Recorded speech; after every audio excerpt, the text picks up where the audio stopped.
वाक़ अपडेट कयूं पिया सकरंड मां काज़ी अली रज़ा सनाई जी रिपोर्ट मुताबिक़ अल ख़िदमत फाउंडेशन सकरंड तरफ़ां 26 मज़दूरनि में व्हील चेयर विरहाइण जी तक़रीब मंगसियाल सकरंड में मुनक़िद कई वई।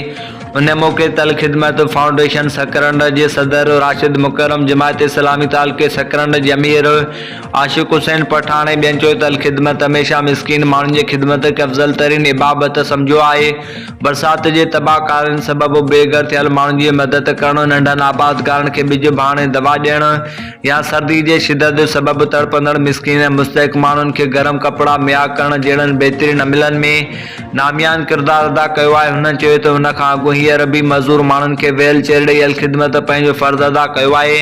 हुननि चयो त ही कार ख़ैर जो कमु जारी रहंदो। तक़रीब जे इंतिज़ाम तौसीक़ रहमानी, अब्दुल अलीम ऐं मोहम्मद अनवर राजपूत समेत ॿियनि वर्करनि ऐं कारकुननि बहितरीन नमूने अदा कया।